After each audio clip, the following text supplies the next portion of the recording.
BJP ने बिहार के लिए जारी चुनावी घोषणा पत्र में ये वादा किया था कि सत्ता में आने पर वे हर एक नागरिक को कोरोना का टीका मुफ्त में उपलब्ध करवाएंगे।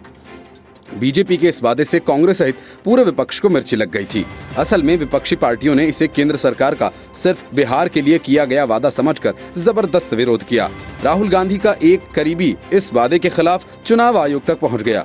वह चुनाव आयोग ने भी बीजेपी को क्लीन चिट देते हुए कहा कि इस वादे में कुछ भी गलत नहीं है। चुनाव आयोग में बीजेपी के खिलाफ पिछले सप्ताह शिकायत दायर की गई थी, जिस पर फैसला सुनाते हुए चुनाव आयोग ने ये बात कही।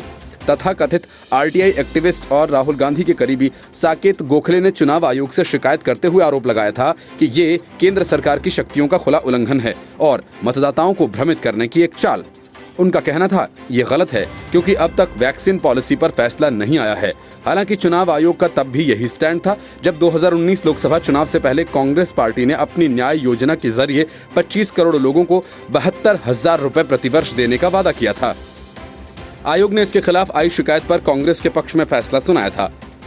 आयोग ने गोखले को दिए एक रिप्लाई में कहा, वादे में ऐसा कुछ भी नहीं होना चाहिए जो भारतीय संविधान के विरुद्ध हो जाता हो। साथ ही आदर्श आचार संहिता के हवाले से दूसरी बात ये बताई गई कि ऐसा कुछ नहीं होना चाहिए जिससे मतदाताओं को किसी ऐसी प्रक्रिया से लुभाया जाए जो चुनावी प्रक्रिया की पवित्रता को भंग करता हो। इस प्रतिक्रिया में चुनाव आयोग ने कहा कि घोषणा पत्र किसी खास चुनाव के लिए ही बनाए जाते हैं। साथ ही कहा कि इस वादे में आदर्श आचार संहिता के उल्लंघन का कोई भी मामला नहीं बनता है। बीजेपी के इस वादे का विरोध करते हुए तेजस्वी यादव ने कहा था कि कोरोना वायरस की वैक्सीन पर पूरे देश का अधिकार है, ये बीजेपी का नहीं है। आरजेडी ने कहा था कि बिहार के लोगों के पास आत्मसम्मान है और वो कुछ भी रुपयों के लिए अपने बच्चों के भविष्य को नहीं बेचेंगे। बिहार की बीजेपी के प्रभारी भूपेंद्र यादव ने कहा कि स्वास्थ्य एक सार्वजनिक नीति है और इस पर घोषणा की जा सकती है। उन्होंने कहा कि ये ऐसा ही है जैसे कर्ज माफी की घोषणाएं की जाती हैं।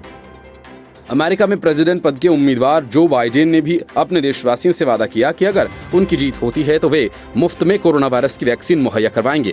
उन्होंने कहा था कि अगर वो राष्ट्रपति बनते हैं तो सभी अमेरिकी नागरिकों को मुफ्त में कोरोना वैक्सीन मिलेगी कि सुरक्षित और प्रभावशाली वैक्सीन के आते ही ये सबके लिए उपलब्ध होनी चाहिए, भले ही किसी ने स्वास्थ्य बीमा करवाया हो या नहीं।